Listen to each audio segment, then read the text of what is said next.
Guys, જય સ્વામિનારાયણ, જય શ્રી કૃષ્ણ, જય માતાજી, જય અંબે.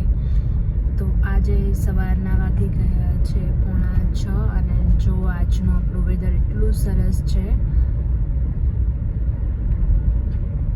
આજે વાદળા થોડા છે પણ લાગતું નથી કે વરસાદ આવે અને મારી તબિયત પણ થોડી સારી છે એટલે આજે હું બ્લોગ બનાવીશ. તો જો આજનું વેધર અને અત્યારે હું જઈ રહી છું મારી જોબ ઉપર.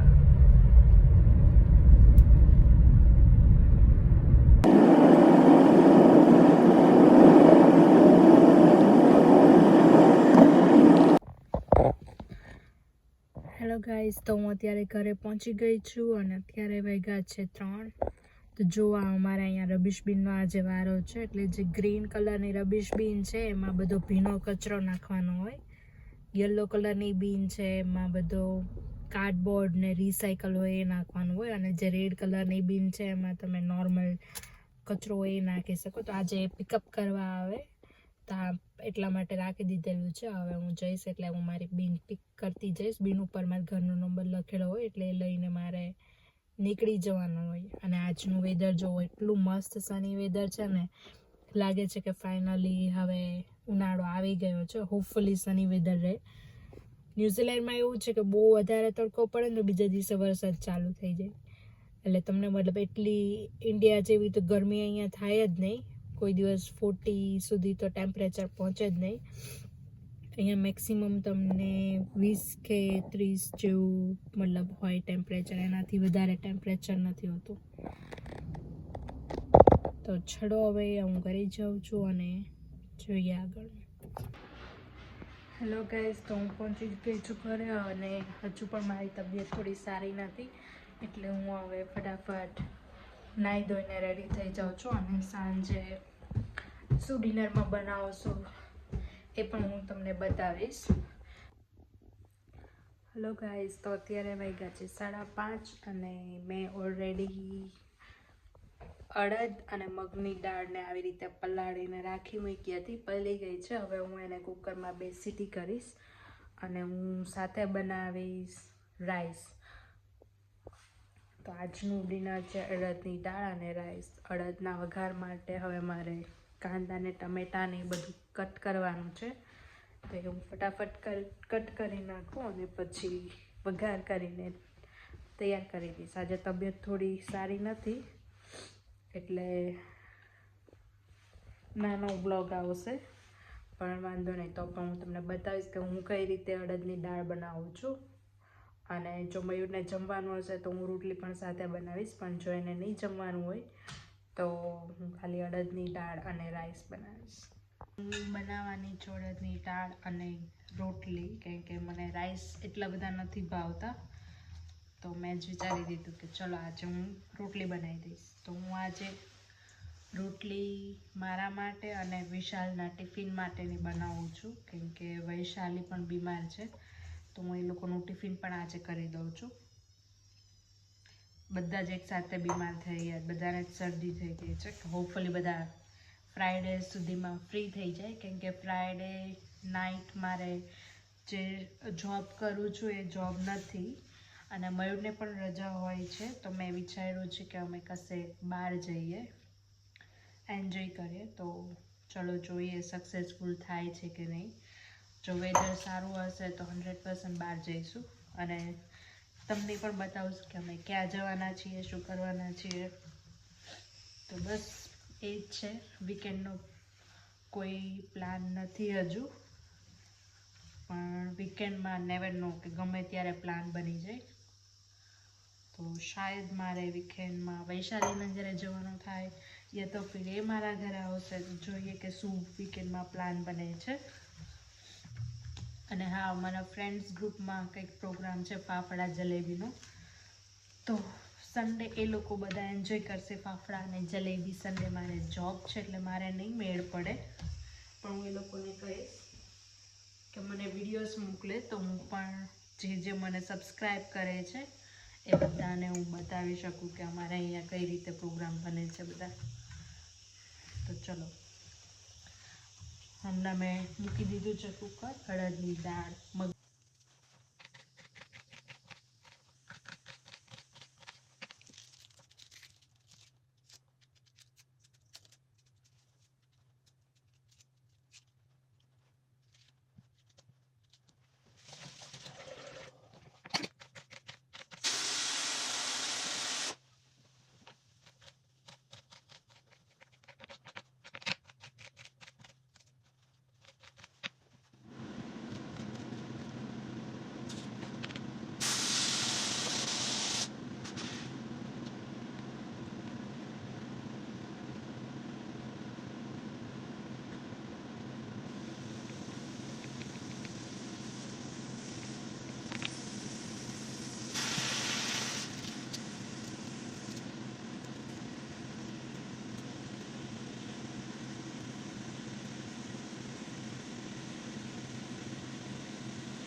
ગાઈઝ જો તો અમે કુકર મૂક્યું તો એમાં પાણી વધારે હતું, તો જો આખું મારું પ્લેટફોર્મ યલો થઈ ગયું છે. તો હું સૌથી પહેલાં આને મારે ક્લીન કરવું પડશે અને પછી થશે આપણો વઘાર. મેં ઓલરેડી કુકર થઈ ગયું છે તો મૂકી દીધું છે સાઈડમાં. ચલો તો હવે ફટાફટ હું આ ક્લીન કરી દઉં.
આ બધું સતળાઈ ગયું છે તો હું હવે એમાં મસાલા કરી દઈશ. સૂકા મસાલા,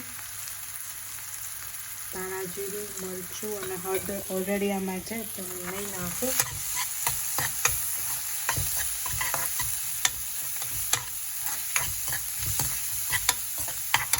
હવે આમાં મિક્સ કરી દઈશ.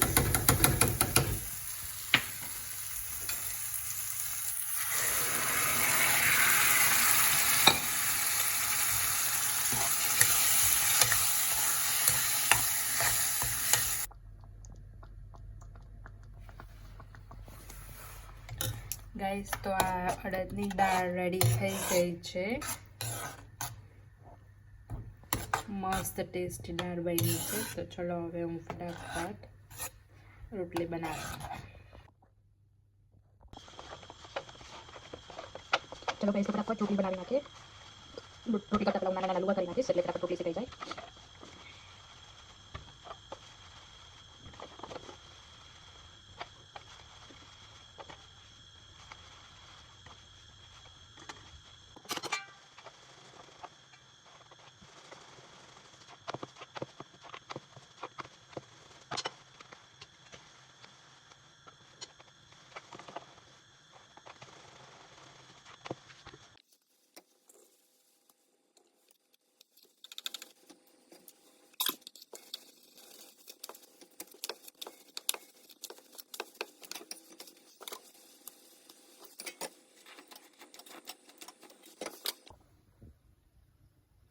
ગાઈસ તો રોટલી રેડી થઈ ગઈ છે અને અહીંયા સબ્જી પણ રેડી છે.